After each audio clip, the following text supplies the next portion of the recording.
The United States is on the verge of a dramatic escalation in a war that you probably know nothing about.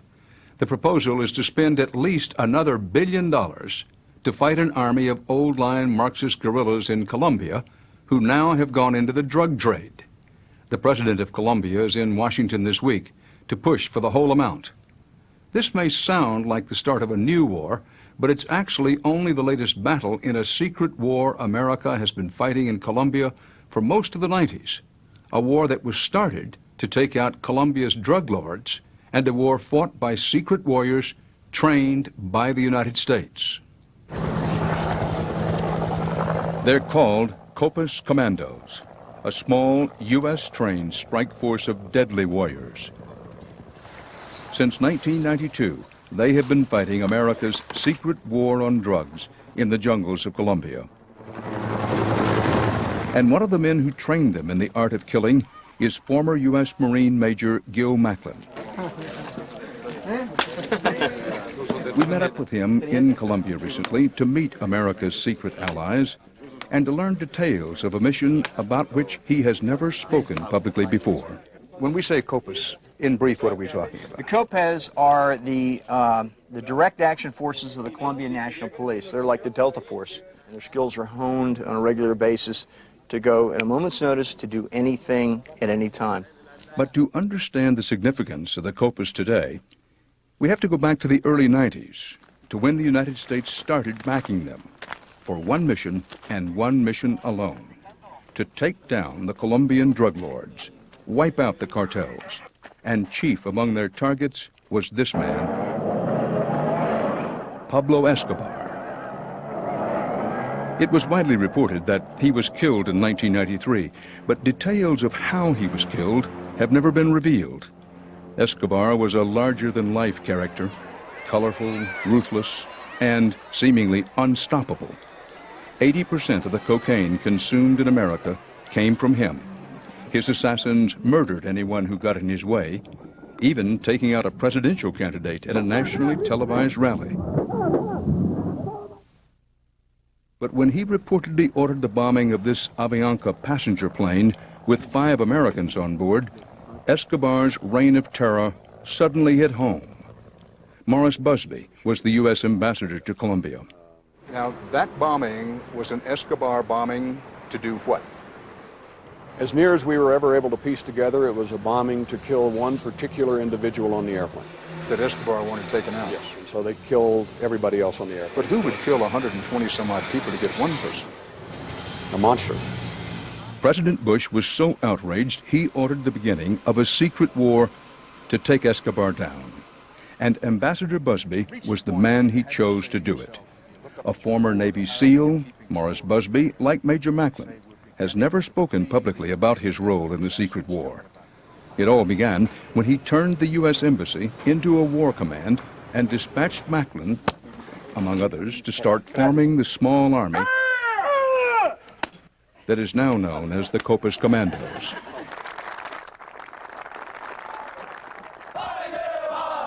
Macklin and a team of Marine trainers set up shop at this ancient Jesuit mission at the foot of the Andes. Their job was to find a few good men, young, uncorrupted, and prepared to die for their country. At the tip of the spear were these young farm boys from the valleys, the hills, the mountains, and jungles of Colombia, who came from nothing.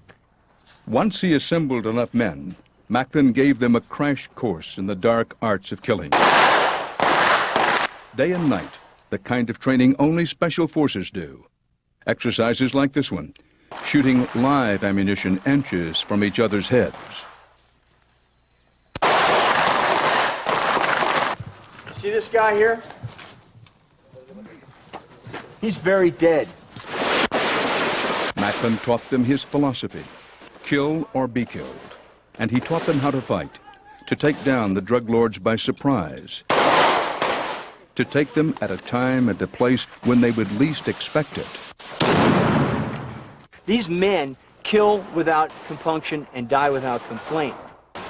There is one solution, and their solution is to accomplish the mission and come out in one piece. Marines are trained to kill people and break things. Is that what you trained these Copus Commandos to do? Yes. It's a chilling idea. Americans training killers with ski masks. But that's exactly what Gil Macklin set out to do. And back in 1992, with Colombia being terrorized by the drug lords, the stakes were never higher. Macklin trained them, and this Colombian police commander was chosen to take them into battle. At a time when thousands of cops were on cartel payrolls, General Rosso Jose Serrano was considered to be incorruptible. And for him and his 120 commandos, all of them devout Catholics, the mission against the drug lords was a moral crusade.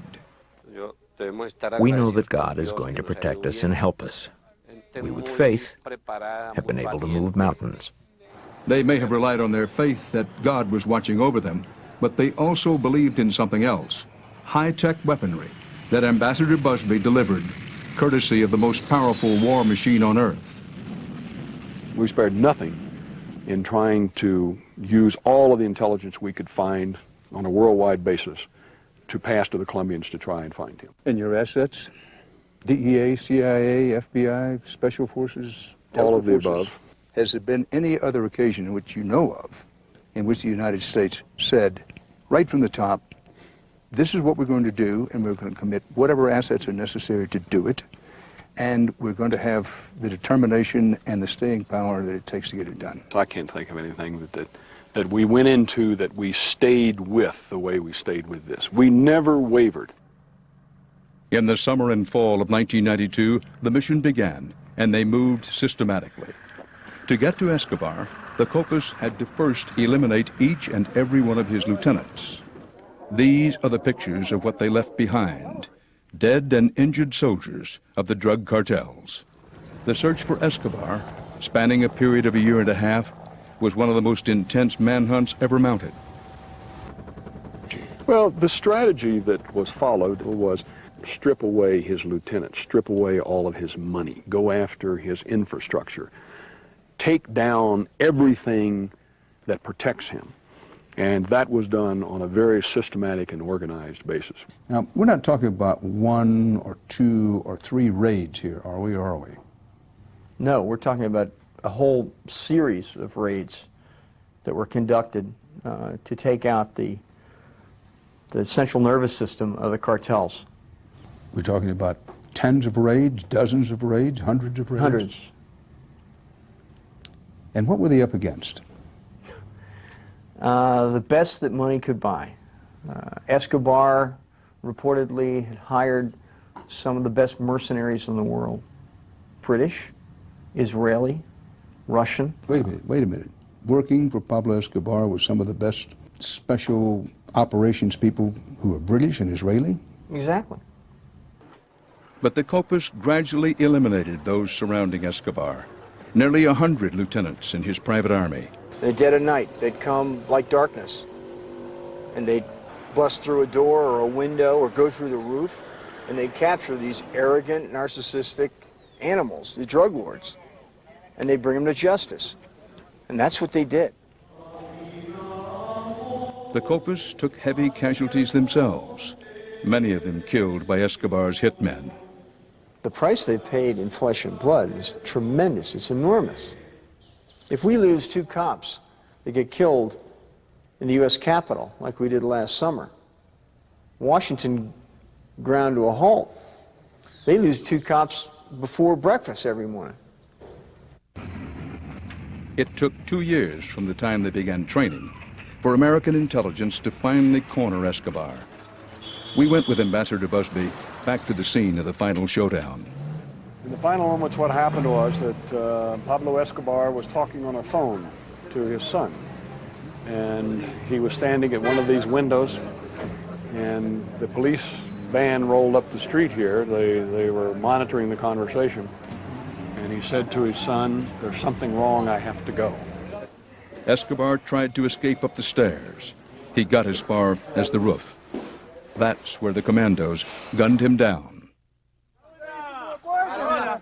For Gil Macklin and his Copus Commandos, it will always be remembered as their finest hour. But it was a triumph that could only be shared in private. Of the 120 Copas he trained, half of them died in action. As Macklin sees it, they died fighting America's war. Copas! But the American public didn't know about this. No. Have you second thoughts about that? Secret operation overseas, training young men to break and enter and kill? And None whatsoever. Not now. I just wish we'd done more. I think most Americans think we always lose in the drug wars. In fact, the record shows that if we don't always lose, we lose nearly all the time. Mm-hmm. But that's not true. That's not true. We scored a great success here. But it's hard to talk about success when today more drugs are coming into America from Colombia than ever before. The sad truth about the drug war is that getting rid of one enemy seems only to bring on another, even more menacing one. After Pablo Escobar came the drug lords of the Cali cartel. And the man who led the Copas Commandos, General Serrano, became a national hero when he wiped them out. But by the time we met up with him last month, he was facing yet another enemy. When we travel with the General through Colombia today, this is how he moves, escorted by an army of security. He is a living symbol of the war against the drug trade in his own country, and a lot of people would like to see him dead, especially his new enemies. They are armed guerrillas. Led by old-style Marxists, the guerrillas began moving into the drug trade after the urban cartels were taken out. And today, drug money has transformed that guerrilla army as it pursues its age-old war against the government of Colombia, according to U.S. drug czar General Barry McCaffrey. These insurgent forces are fueled by massive amounts of money that produce shiny new uniforms, planes, helicopters, and more automatic weapons in their battalions than in the Colombian army. A blind person could have seen there's a problem. For 2 years now, Republican congressmen like Dan Burton have been accusing McCaffrey and the Clinton administration of ignoring the mounting threat posed by Colombia's narco guerrillas. Last month, the drug czar joined this chorus, saying that he too is alarmed and now wants the U.S. to intervene with $1 billion to counter this new and growing enemy in America's war on drugs. what's the single most important thing for Americans to know? The Colombians are involved in a situation of incredible violence. The situation's veering out of control, and we need to step in and stand with the forces of democracy in Colombia. The $1 billion McCaffrey wants would inevitably put the United States into the position of taking on a full-scale guerrilla army. And that's an escalation many in Washington don't want. Whether we choose to ante up or not, the Copas Commandos have already started to move in on key guerrilla positions. For them, the war on drugs never ends.